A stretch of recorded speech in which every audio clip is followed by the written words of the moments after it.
दृष्टि coaching YouTube में जीव विज्ञान के महत्वपूर्ण प्रश्न जो परीक्षा में बराबर आते रहते हैं छात्र, आज मैं उसका आपको रिवीजन कराऊंगा। एक वन लाइनर जो क्वेश्चन होता है छात्र, बस 20-25 मिनट में 50 प्रश्न, और आप स्वयं देखेंगे कि यह काफी आपके लिए उपयोगी होगा। आइए छात्र, एक एक करके हम लोग चर्चा करते हैं जो बराबर आता है महत्वपूर्ण प्रश्न। सबसे पहला देखिए, आता है कि मानव शरीर का सबसे बड़ा कोशिका कौन है। मानव शरीर का सबसे बड़ा कोशिका तंत्रिका कोशिका है। तंत्रिका कोशिका, सीधा एक प्रश्न आपको मिलेगा छात्र परीक्षा में कि सबसे बड़ा कोशिका कौन है। फिर इसके बाद हम लोग आगे आते हैं तो फिर आता है मानव शरीर का सबसे बड़ा धमनी कौन है, आर्टरीज। मानव शरीर का सबसे बड़ा धमनी कौन है, तो आंसर होता है एरोटा। एरोटा। फिर आता है हृदय के सतह को रक्त पहुंचाने वाला धमनी।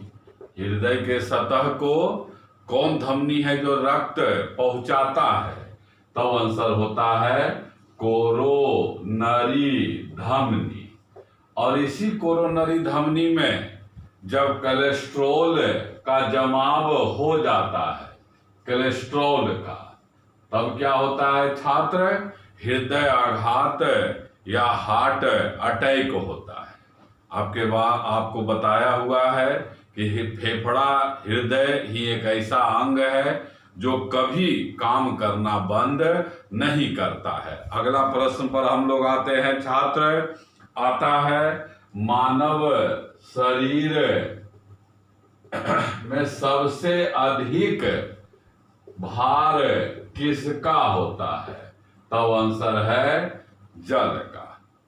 आपको याद रखना होगा, शरीर के कुल भार का लगभग 60 से 70% जल होता है। जैसे मानव शरीर के कुल भार का 7% रक्त होता है। ये सब सीधा आने वाला प्रश्न है छात्र, और इसको आपके लिए संग्रह किया गया है। जैसे सबसे बड़ा कोशिका तंत्रिका कोशिका, इसी तरह से मानव शरीर का सबसे छोटा कोशिका कौन है, तो आंसर है शुक्राणु। यह जो है एक नर प्रजनन अंग से जुड़ा हुआ है। और आता है शुक्राणु का निर्माण कहाँ होता है, तो वृषण या टेस्टिस में।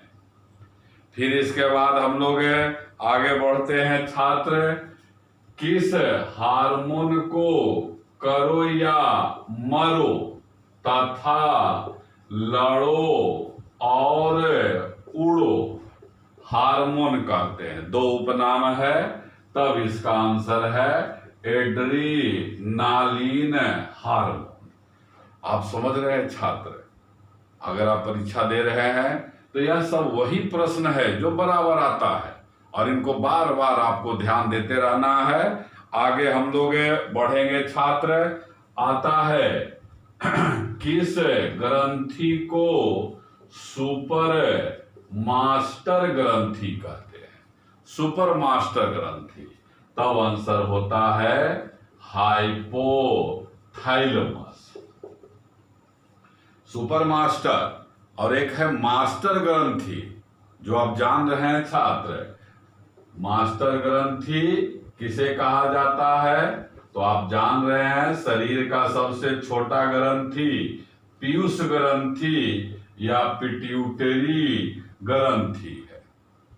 और सुपर मास्टर कहा जाता है हाइपोथैलेमस को, और हाइपोथैलेमस का ही एक और नाम है छात्र, इसे प्यास का केंद्र भी कहते हैं। इसी ग्रंथि के कारण मस्तिष्क में स्थित होता है। इसी ग्रंथि के कारण व्यक्ति को प्यास का अनुभव होता है। आगे बढ़िए छात्र, आता है शरीर का सबसे मजबूत हड्डी। शरीर का सबसे मजबूत हड्डी कौन है? तो यहाँ पर ये जबड़े का हड्डी है। जबड़े का हड्डी यह सबसे मजबूत हड्डी है। और मानव शरीर का हड्डी सरंध्र, जिसमें छोटा छोटा छेद होता है। और पक्षियों का हड्डी बातिल या खोखला होता है। अगला प्रश्न पर आते हैं छात्र। कौन सा विटामिन घाव भरने में सहायक है? घाव भरने में सहायक कौन है? तो आंसर है विटामिन सी है। Vitamin C. कभी कभी आपको विटामिन के भी चॉइस दे देगा। आपको विटामिन से जुड़ा क्वेश्चन याद है? विटामिन का खोज किसने किया? फंक ने किया। विटामिन बी और सी ऐसा है जो जल में घुल जाता है। और इसके अलावा जो अन्य विटामिन है वह वसा में घुलता है। फिर इसके बाद हम लोग आते हैं छात्र कि तिलचट्टा में रक्त कैसा होता है? रंग पूछता है। तो उसमें रक्त जो है रंगहीन होता है। तिलचट्टा से जुड़ा हुआ कुछ प्रश्न हमको याद रखना है छात्र, जो बराबर आता है कि तिलचट्टा किस जंतु संघ का जीव है? तो आर्थ्रोपोडा संघ का। मनुष्य सबसे बड़ा जंतु संघ आर्थ्रोपोडा संघ है। और आर्थ्रोपोडा संघ में जितना भी जंतु है उसमें रक्त लाल नहीं होता है। तो यहाँ ध्यान रखिएगा, तिलचट्टा का रक्त रंगहीन है। फिर आपको और आगे हम लोग बढ़ा के ले चलते हैं छात्र। मूत्र का रंग पीला होता है किसके कारण से? तो तब क्या आंसर होता है छात्र? यूरोक्रोम। यूरोक्रोम। अगला प्रश्न है सोयाबीन में सबसे अधिक पाया जाने वाला तत्व क्या है? तो सोयाबीन में सबसे अधिक पाया जाने वाला तत्व प्रोटीन है। प्रोटीन के लिए कुछ प्रश्न आपको याद रखना है छात्र कि प्रोटीन का निर्माण कार्बन, हाइड्रोजन, ऑक्सीजन और नाइट्रोजन, यह चारों के मिलने से प्रोटीन का निर्माण होता है। ऐसे भी आया हुआ प्रश्न है छात्र कि भोजन का कौन सा अवयव है जिसमें नाइट्रोजन पाया जाता है? तो आंसर क्या होगा छात्र? प्रोटीन। भारत में सबसे अधिक सोयाबीन का उत्पादन मध्य प्रदेश में होता है। फिर आता है दो रोग भी आता है प्रोटीन से जुड़ा हुआ, क्वाशियोरकर और मरसमस। दो रोग है, क्वाशियोरकर और मरसमस।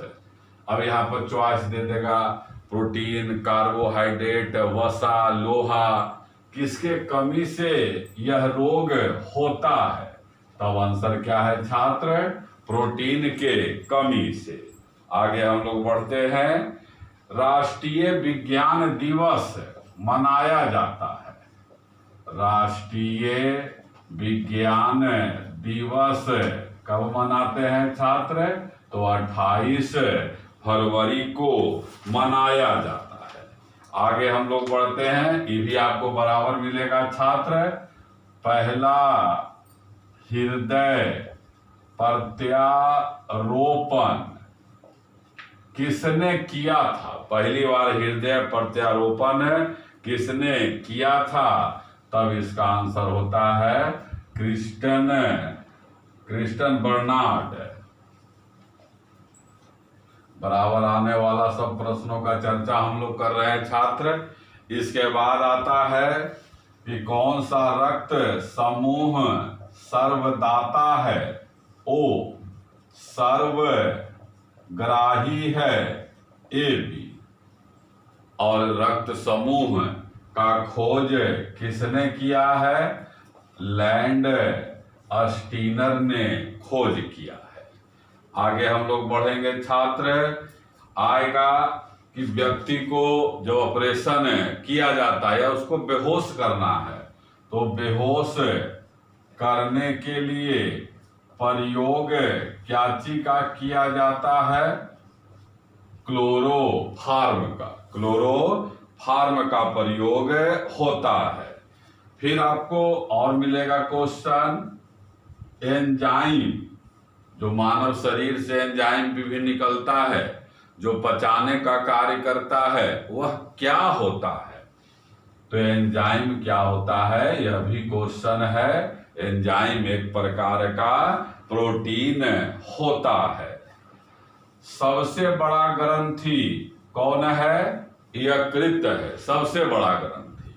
दूसरा सबसे बड़ा ग्रंथि अग्नाशय पेनक्रियाज, और एकमात्र मिश्रित ग्रंथि भी अग्नाशय है, जिससे निकलने वाला एंजाइम को पूर्ण पाचक रस कहते हैं। फिर अगला प्रश्न है छात्र कि मनुष्य का हृदय 1 मिनट में धड़कता है। बहुत सरल प्रश्न है, 72 बार। और हृदय धड़कन को मापने वाला यंत्र है स्टेथोस्कोप। और नियंत्रित रूप से हृदय धड़कन को नियंत्रित करने वाला यंत्र है पेस मेकर या गति प्रेरक। पेस मेकर या गति प्रेरक है। इसके बाद हम लोग अगला प्रश्न करेंगे छात्र। आता है विषाणु,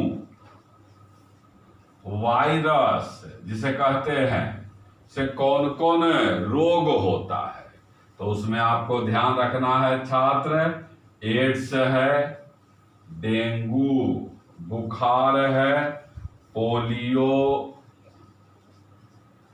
चेचक, पीलिया, हेपेटाइटिस जिसको कहा जाता है, पीलिया और हेपेटाइटिस भी। फिर इसके बाद है जीवाणु, बैक्टीरिया से होने वाला रोग कौन कौन है? तपेदिक, जिसे क्षय रोग कहा जाता है, प्लेग, डिप्थीरिया, कुष्ठ रोग, टेटनस, टाइफाइड। इस तरह से रोग जो है वह किससे होने वाला रोग है? तब इसमें आंसर हो जाता है तपेदिक है, प्लेग है, डिप्थीरिया, कुष्ठ रोग, टेटनस। इस तरह से। इसके अलावा आप आइए छात्र, कुछ और भी प्रश्नों का चर्चा हम लोग कर रहे हैं। आप देख रहे हैं बहुत ही कम समय में जो बराबर प्रश्न आता रहता है छात्र, उसका हम लोग चर्चा कर रहे हैं। फिर आता है मनुष्य में होने वाला आनुवांशिक रोग। आनुवांशिक रोग का अर्थ होता है जेनेटिक रोग, जो एक पीढ़ी से दूसरे पीढ़ी में जाता रहता है। और इसमें जो है वर्णांधता, जिसको हम लोग क्या और कहते हैं अंग्रेजी में, कलर ब्लाइंडनेस, जिसमें व्यक्ति लाल रंग और हरा रंग में अंतर नहीं कर पाता है। इसके अलावा क्या है? हीमोफीलिया। हीमोफीलिया रोग क्या है? अगर इसमें एक बार रक्त स्रावित होने लगता है तो उसका बहाव जो है रुकता नहीं है। यह आनुवांशिक रोग है। मानव शरीर का सबसे कठोर तत्व कौन है?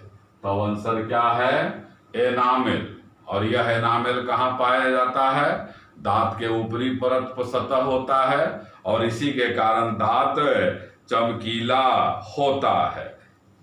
रक्त का थक्का जमाने में कौन सा विटामिन सहायक है? तो आंसर होता है विटामिन के कारण ही रक्त का थक्का जमाव होता है। फिर इसके बाद अस्थि और उपास्थि में निर्माण में मुख्य घटक क्या है? तो मुख्य घटक कैल्शियम है। अस्थि को बोन कहते हैं, बोन, और उपास्थि को कार्टिलेज कहा जाता है। जीव विज्ञान में आप देखिएगा छात्र, आप हमारे YouTube के प्लेलिस्ट में जाकर देखिए, कंकाल तंत्र, तमाम तंत्र का चर्चा विस्तार पूर्वक किया हुआ है। वहां पर एक बार बढ़िया से देखिए। फिर इस तरह से आया हुआ प्रश्न एक बार दो बार आप देखिए। मैं समझता हूं आपको जीव विज्ञान में धीरे धीरे कॉन्फिडेंस लेवल बढ़ेगा और सेट प्रैक्टिस करते रहिए, क्वेश्चन बनाते रहिए। यदि आपको यह YouTube अच्छा लगा तो इसे जरूर सब्सक्राइब कर दें, लाइक करें। धन्यवाद।